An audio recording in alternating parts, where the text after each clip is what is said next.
Hello and welcome sir. इस class में हम अनदर टाइप ऑफ सेट समझेंगे, दैट इज यूनिवर्सल सेट। उसके पहले आप डिफरेंट टाइप्स ऑफ सेट समझ चुके हो, जैसे इक्वल सेट का, इक्विवेलेंट सेट का, फिनाइट सेट, इनफिनाइट सेट, फिर सब सेट्स आपने समझा, फिर उसमें प्रॉपर सब सेट समझा, फिर पावर सेट आपने लास्ट क्लास में देखा। अब यहाँ पे हम लोग यूनिवर्सल सेट समझ रहे हैं।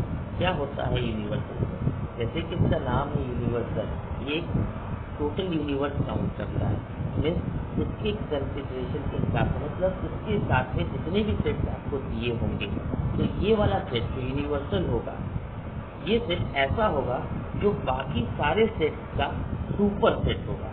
हम लोग सुपर सेट भी पढ़े थे। सुपर सेट बड़ा सेट होता है, सबसेट छोटा सेट होता है, ठीक है ना। तो यहाँ पे डेफिनेशन में लिखा है कि एक ऐसा set that is super set of all set under consideration. Under consideration मतलब उस समय, उस पॉइंट ऑफ टाइम पर जितने भी आपको सेट दिए हुए हैं, उन सब सेट का एक सुपर सेट, आपको जो भी सेट दिए हैं उन सब सेट का एक ऐसा सेट बनाओ, उन सब सेट का को दिमाग में रखिए, ऐसा सेट बनाओ जो कि उन सारे सेट के एलिमेंट को कंटेन कर रहा हो। जो ऐसा सेट निकल के आएगा उसको हम लोग कहेंगे सुपर सेट, और वो हो जाएगा यूनिवर्सल। फॉर एन एग्जाम्पल हम लोग पहले यहाँ पे आते हैं। यहाँ हमने लिखा है एक सेट लिया 1, 2, 3, बी एक सेट लिया 2, 5, 9, सी एक सेट लिया 4, 6, 7। अब ऐसा एक सेट बनाओ जो इन तीनों के एलिमेंट को कंटेन करे, वो बन जाएगा यूनिवर्सल सेट। ठीक, अब वो सेट क्या होगा कि इन सब के एलिमेंट को हमने बनाया है, तो 1 से लेकर के हमने 10 तक एलिमेंट लिख दिए। तो अब इस सारे एलिमेंट में इसका एलिमेंट 4, 6, 7 भी प्रेजेंट है, इसका भी प्रेजेंट है, इसका भी प्रेजेंट है, कुछ एक्स्ट्रा भी है, जरूरी नहीं है एक्स्ट्रा लिखना आपको, बट हमने लिख दिया just for sake of convenience. कोई ऐसा जरूरी नहीं है कि आप भी लिखो। ठीक, तो ऐसा हमें सेट बनाना था जो इन सब के सेट को कंटेन करे, दैट मींस इन सब का सुपर सेट, एक अकेला सुपर सेट बनाना था। तो ये सारे एलिमेंट का ये सुपर सेट बना, इसी को हम यूनिवर्सल सेट कहते हैं। आप ऐसे भी कह सकते हो कि अगर ये सेट है, ये अगर यूनिवर्सल है, तो ये जो बाकी के सारे सेट्स होंगे, they are the subset of the universal set. It's 100% understandable form में वो हमेशा होगा। तो ऐसा ही होगा कि अगर ये यूनिवर्सल दिया है, इसके साथ जितने भी आसपास के सेट्स होंगे, they must be the subset of this universal set. आप ऐसा नहीं कर सकते कि यहाँ यूनिवर्सल ये दिया हुआ है, अगर सेट आपको ऐसा देते जिसमें 11, 12, 13 ऐसे एलिमेंट्स आ जाए, तो वो क्वेश्चन ही गलत हो जाएगा, वो पॉसिबिलिटी ही नहीं रहेगी। If this is the universal, तो कोई भी सेट बनेगा उसका एलिमेंट इसी के अंदर में जाएगा और कहीं से नहीं आएगा। This becomes the universal, that is a boundary create कर देता है आपका। आप इससे बाहर कुछ सोच ही नहीं सकते। एवरीथिंग इज इनसाइड दिस, और जो भी लिया जाएगा इसी में से लिया जाएगा। Such type of sets are known to be the universal set, जिसको कैपिटल यू लाइक दिस ऐसे रिप्रेजेंट किया जाता है, या ये वाले साइन से भी रिप्रेजेंट कर सकते हैं। इसको जाई बोलते हैं, एक्साइज।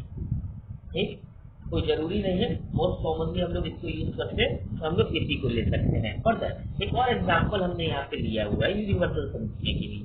हमने यहाँ पे सर्कुलर फॉर्म, ओवल के फॉर्म में ये सब लिखा हुआ है। एक रोम्बस है, एक स्क्वायर है, एक रेक्टेंगल है, काइट है, पैरेललोग्राम, etc। अब आप सोचो इसके लिए कौन सा ऐसा सेट होगा जो इन सबको कंटेन करता होगा, that is quadrilateral. So for all these sets, because all are four-sided figures having different type of conditions, जो आपने पढ़ी है 7, 8, 9, 10 में आपने पढ़ी है कि क्या क्या टाइप की कंडीशन होती है, रोमस क्या होता है, रेक्टेंगल क्या होता है, स्क्वायर क्या होता है, ये सब आपने पढ़ा है। But the common thing is what, they all are four-sided figures. तो हमें एक ऐसा सेट लेना था जो इन सबको कंटेन करता हो, तो हमने क्वाड्रिलेटरल लिख दिया। Quadrilateral is a set that contains all these four-sided figures and every type of four-sided figure, and therefore quadrilateral is a superset for all of these, or we can say all these are the subset of this quadrilateral, and therefore quadrilateral is a universal set. एक हम और example ले रहे हैं। For an example, suppose करो वहाँ पे आपको एक सेट दिया है जिसमें राइट एंगल ट्रायंगल है, एक सेट और दिया है जिसमें ऑब्ट्यूज एंगल ट्रायंगल है, एक सेट दिया हुआ है जिसमें इक्विलैटरल ट्रायंगल है ना। अब आपसे ये कहा जा रहा है आप ऐसा सेट सोचो जिसमें ये सारी चीजें आ जाए। बहुत सिंपल सी चीज है, हम मान लेंगे कि set of all triangle, set of all triangles में तो सारे टाइप्स ऑफ ट्रायंगल आ जाएंगे, फिर वो चाहे इक्विलैटरल हो, ऑब्ट्यूज हो, राइट एंगल ट्रायंगल हो, whatever be the type of triangle, सब आ जाएंगे। तो एक सिंपल सी चीज हमें सोचनी होती है, एक ऐसा सेट सोचना होता है जिसमें सारी चीज कंटेन हो, जो सुपर सेट बन सके, एंड दैट इज व्हाई जो आप ऐसा सोचोगे ऐसे सेट को हम लोग यूनिवर्सल सेट का नाम देंगे। नाउ द सेकंड टॉपिक जो हमको यहाँ पे स्टडी करना है कि ऑपरेशन ऑन सेट, सेट पर किस तरह का ऑपरेशन होता है। ऑपरेशन का यहाँ मतलब क्या है, जैसे अलजेब्रा हम लोग पढ़ते थे, अरिथमेटिक पढ़ते थे, तो उसमें प्लस माइनस मल्टीप्लाई डिवाइड ये सब जो हम लोग करते थे, this are known to be the operation in algebra और अरिथमेटिक। यहाँ पे सेट में इसी plus minus multiply divide whatever be like this, इसको थोड़ा डिफरेंट फॉर्म में कहा जाता है और उसका मीनिंग थोड़ा सा डिफरेंट हो जाता है, जिसको हम लोग यहाँ पढ़ेंगे। ठीक, बिफोर दैट हमने यूनिवर्सल सेट के साथ कुछ सेट्स लिखे हैं, हम लोग उसको भी समझ लेते हैं। अब जैसे यहाँ यूनिवर्सल सेट लिखा है हमने, इसमें लिखा है x is such that x belongs natural number and x is less than equal to 9। I think इसको ओपन करने सबको आता होगा। x एक नेचुरल नंबर है, लेस देन इक्वल टू 9 है, तो 1 से लेकर 9 तक ये हमारे पास आ गया। ये हमने क्या माना है, यूनिवर्सल सेट माना है। अब ध्यान दीजिएगा, ये एक सेट लिखा हमने x, A is a set containing an element x such that x is equal to 2n and n belongs to natural number। Now again अगर आप यहाँ देखिएगा x क्या है, x 2n है और स्मॉल n क्या बता रहा है, नेचुरल नंबर बता रहा है। अब नेचुरल नंबर तो 1 से लेके इन्फिनाइट तक होता है, तो ये तो हमारा 1 से लेके इन्फिनाइट तक जब रखेंगे तो 2 4 6 8 10 12 15 ऐसे जाता जाना चाहिए, बट हमने तो खाली 8 तक लिखा है। क्यों? क्योंकि यहाँ पे यूनिवर्सल आ गया है, तो अब हमारा ये अंडरस्टूड फॉर्म है, हमको मान के चलना पड़ेगा कि अब जो भी सेट इसके नीचे आएंगे they are the subset of this, तो उसकी लिमिट हमारी 9 तक ही है, इससे ज्यादा हम जा ही नहीं सकते। तो अब ये 2 आया, 4 आया, 6 आया, 8 आया, इसके बाद जो 10 है वो इसमें आता ही नहीं है, तो 10 हमें लिखना ही नहीं है। This is the use of universal set, this is the application of the universal set। तो अगर वो दिया है तो ये अंडरस्टूड हो गया कि यहाँ पे ये सारे सबसेट्स हैं और जो भी वैल्यूज आएगी वो इसी के बेसिस पर आएगी। अब यहाँ पे है x इज अ प्राइम, एक प्राइम नंबर, तो हम इसी में से प्राइम नंबर छाटेंगे। प्राइम नंबर में 2 आया, 3 आया, 5 आया, 7 आया। कई बच्चों को हो सकता है कंफ्यूजन हो, 1 नहीं लिखा हमने, 1 is not a prime number. ध्यान दीजिएगा, अभी ये क्लास नहीं है कि हम लोग इसको डिस्कस करें, but 1 is not a prime number, neither a prime number nor a composite number. ये अभी लेटर और कभी होगा तो डिस्कस किया जाएगा किसी और वीडियो में। तो प्राइम नंबर में पहला प्राइम नंबर 2 है, फिर 3 है, फिर 5 है, फिर 7 है। हमने जो प्राइम नंबर इसमें आते थे उसको यहाँ नोट डाउन कर दिया। फिर हमने C एक सेट लिया containing an element x, where x is defined as a factor of 42। 42 का फैक्टर पता होना चाहिए आपको, ऐसा नंबर जो 42 को डिवाइड करे। ध्यान दीजिएगा, ठीक है ना, 42 से डिवाइड हो वो नहीं, जो 42 को डिवाइड करे उसको हम फैक्टर कहेंगे। तो 1 डिवाइड कर देगा, 2 डिवाइड कर देगा, 3 डिवाइड कर देगा, 4 नहीं करेगा, 5 नहीं करेगा, 6 करेगा, फिर 7 से डिवाइड हो जाएगा। तो ये इसके फैक्टर्स आ गए। तो ये फैक्टर्स हमने यहाँ पे नोट डाउन कर लिए, ठीक है, ये हमने सेट बना लिए। ये सारे के सारे एलिमेंट्स इसी में से आए। ध्यान दीजिएगा, ABC are the subsets of universal set and universal set is a super set for all of this. Now अब हम लोग ऑपरेशन समझेंगे होते क्या क्या है इसमें, फिर उन ऑपरेशन को हम इस पे अप्लाई करेंगे जो हमने लिया है एग्जाम्पल। तो पहला है ऑपरेशन हमारा union of set. In simple language union of set is a combination, that means जिन सेट्स के बारे में यूनियन लगाना है हमको, उन सेट्स में जो भी एलिमेंट्स है उनको कंबाइन कर लो, एक साथ लिख दो। और जो सेट्स का लॉजिक होता है उसके हिसाब से कि अगर कोई रिपीटेशन है उसको नहीं लिखेंगे। तो एक्स यूनियन वाई, यूनियन इस तरह से शो किया जाता है, ये भी यू है, ये भी यू है, दोनों यू में थोड़ा सा फर्क है। आप ध्यान दीजिएगा, इसके टिप को थोड़ा सा अपोजिट साइड में एक्सटेंड कर दिया गया, ये यूनिवर्सल दिखा रहा है। यहाँ कोई ऐसा एक्सटेंशन नहीं है, ये सिंपल यू बना हुआ है कैपिटल लेटर का, तो ये हो गया यूनियन। ये सिंबल है यूनियन ऑफ सेट का। अगर दो सेट एक्स और वाई है जिसका यूनियन करना है आपको, इसका मतलब क्या हुआ, एक्स के एलिमेंट और वाई के एलिमेंट दोनों लिख देने। देखो हमने सेट बिल्डर फॉर्म में इस चीज को डेफिनेशन को लिखा है, X union Y is a set containing an element small X, where small x is defined as an element of x or x that small x is an element of y। मतलब क्या हुआ, जो x union y है वो एक ऐसा set है जो x को कंटेन करता है। अब x कहाँ है, एक्स या तो एक्स में होगा, एक्स वाले सेट में होगा, या स्मॉल एक्स वाई वाले सेट में होगा। ध्यान दीजिएगा इस चीज को, ठीक है ना, कंफ्यूज मत होइएगा। अब एक्स लिख दिए तो हो सकता है आप सबको कंफ्यूजन हो, हम इसको एक्स को थोड़ा बदल दें ताकि आपको दिक्कत ना हो। ये मान लो आप ए है तो बोलने में आपको आसानी होगी।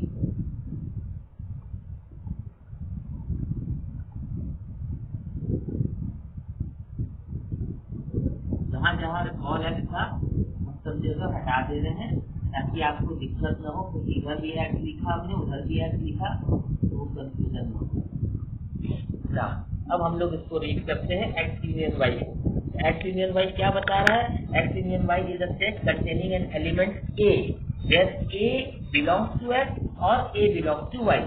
मीन्स वो जो ए एलिमेंट है वो भले एक्स में बिलोंग करता हो या वाई में, दोनों में, किसी में भी बिलोंग करता है या दोनों में बिलोंग करता है, वो यहाँ पे आ जाएगा।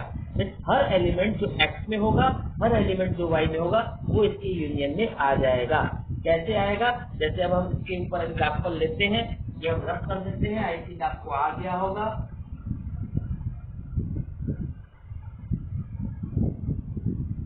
अब जैसे हम लोग लेते हैं ए यूनियन सी, इसमें से ए क्या है हमारे पास, हम उसको नोट करेंगे। ए के एलिमेंट क्या थे?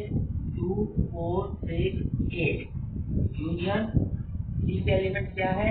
1 2 3 1 2 3 6 7। ये सी के एलिमेंट, ये हमने नोट किया। ध्यान दीजिएगा, ए यूनियन सी, ए लिखा और ये सी लिखा हमने, ठीक। अब हम इसका यूनियन करेंगे तो यूनियन क्या कहता है? एक ऐसा सेट होता है जिसके एलिमेंट या तो इसमें हो या तो इसमें है, ठीक, दोनों में हो सकते हैं। तो मतलब दोनों में से जो भी एलिमेंट है वो लिखते हैं हम यहाँ पे, सबको लिखेंगे, कोई रिपीटेशन नहीं होगा। सेट का लॉजिक होता है कोई रिपीटेशन नहीं करना है। 1 उतारा हमने, 2 उतारा, 3 उतारा, 4 उतारा, 6 उतारा, 7 उतारा, 8 उतारा। अच्छा, ऑर्डर इज इमटेरियल, हमने लिखा है सीक्वेंस में, बट ऑर्डर इज इमटेरियल। आपका जैसा मन हो वैसा लिखिए, बट कोई रिपीटेशन नहीं होना चाहिए। This is the meaning of union. The second operation is there intersection of set. Intersection of set का मतलब क्या हुआ?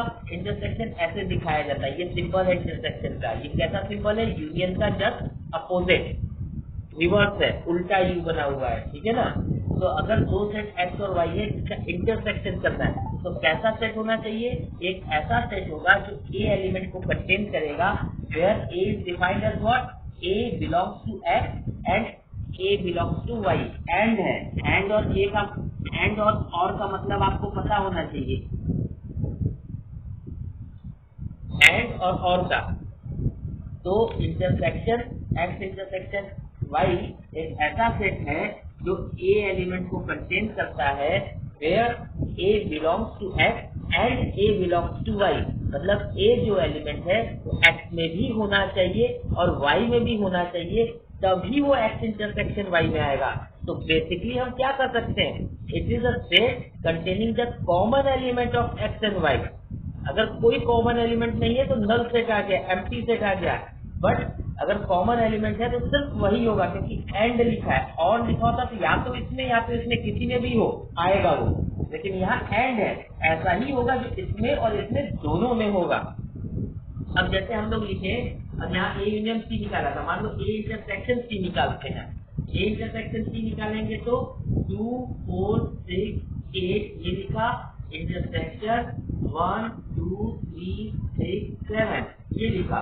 अब इन दोनों में कॉमन एलिमेंट कौन से हैं हमारे? 2 कॉमन है, फिर 6 कॉमन है, बस, और तो कुछ कॉमन है नहीं।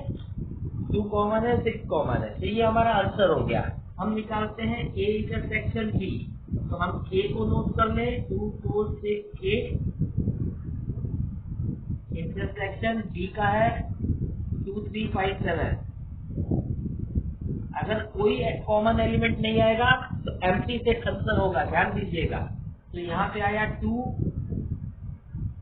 बस, और कोई आया ही नहीं, 4 भी नहीं है, 6 भी नहीं है, 8 भी नहीं है, खाली एक 2 आया। तो यहाँ ए इंटरसेक्शन बी क्या हो गया? 2। तो इंटरसेक्शन क्या होता है? कॉमन एलिमेंट निकालना। यूनियन क्या होता है? कंबाइन करना।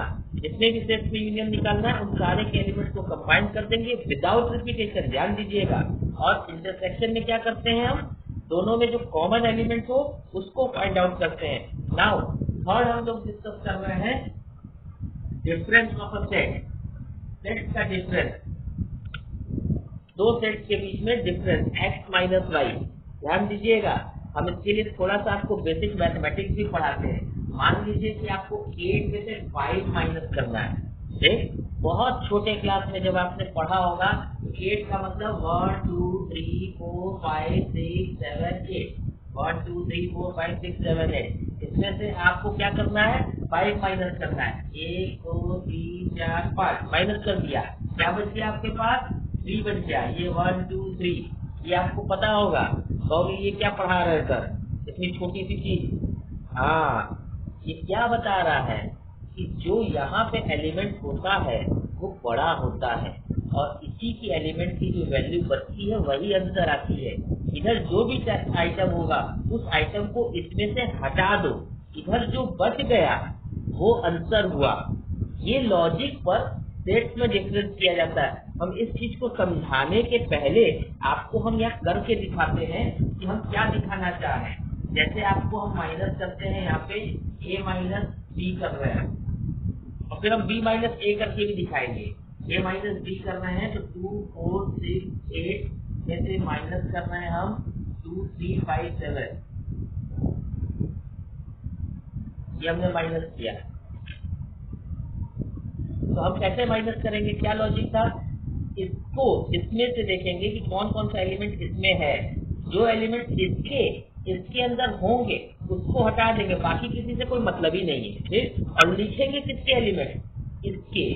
जो इधर वाला होता है वो प्रेफरेंस होता है, उसी को हम प्रेफरेंस देते हैं और उसी के एलिमेंट को नोट डाउन करते हैं। तो इस साइड कौन सा है, ए है, ए के एलिमेंट इधर, ये ए है ये बी है, तो बी के एलिमेंट को ए में से हटाएंगे। बी का कौन सा एलिमेंट ए है, सिर्फ एक ही एलिमेंट है, कौन सा है 2, 2 को इसमें से हटा देंगे।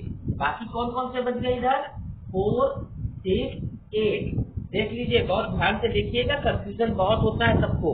क्या क्या बच गया, 4 6 8, ए के बच गए, यही आंसर हो गया। और कुछ नहीं करना है आपको, कोई रिस्पेक्टिवली माइनस नहीं करना है कि इसमें से इसको माइनस किया, इसमें से इसको माइनस किया, not like that. The logic is what, कि बी के जो भी एलिमेंट ए के अंदर लाई कर रहे हैं उसको हटा दीजिए, जो ए में बच जाएंगे वो आपका आंसर होगा। फिर देखिए आपको बी माइनस ए निकाल के हम दिखाते हैं। 2 3 5 7 माइनस करेंगे 2 4 6 8।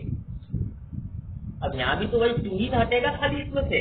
अब यहाँ से ये 2 जो है यहाँ से हट जाएगा, यहाँ जो बच गया वो आंसर हुआ। इससे नहीं मतलब इस साइड क्या है, इस साइड क्या है उसकी इंपॉर्टेंस है। तो बचा क्या आपके पास, 3 5 7, ये आपका आंसर हो गया। फिर आप देखिए जैसे b माइनस सी निकालते हैं। b माइनस सी का मतलब क्या हो गया, b है हमारे पास 2 3 5 7 और c की वैल्यू है हमारे पास 1 2 3 6 7।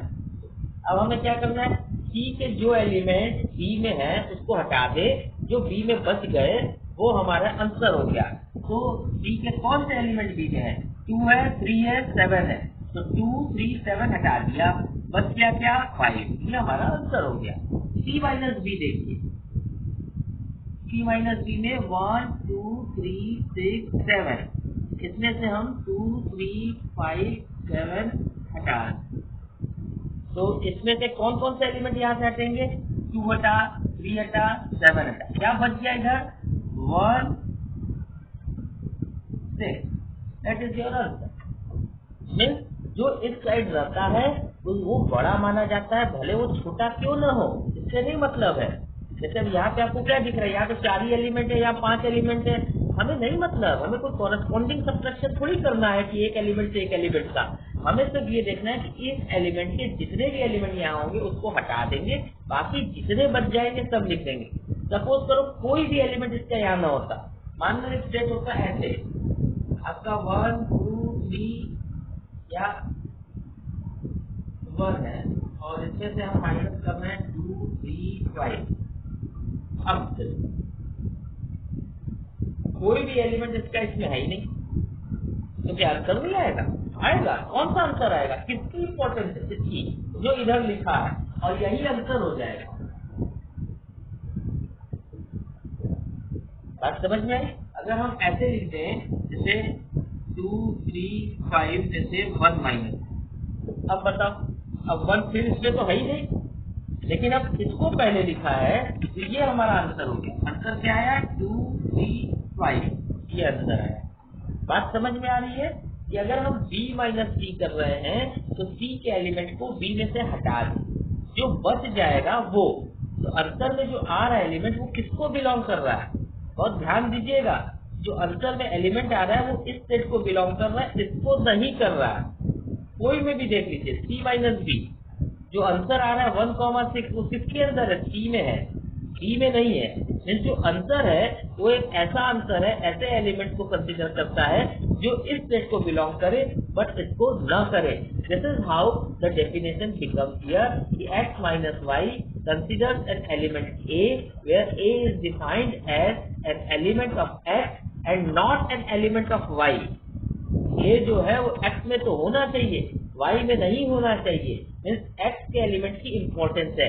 ये डायरेक्टली इससे शायद समझ न आता, लेकिन ये एग्जांपल्स के थ्रू आपको ये समझ में आया होगा कि ये डिफरेंस कैसे निकल रहा है।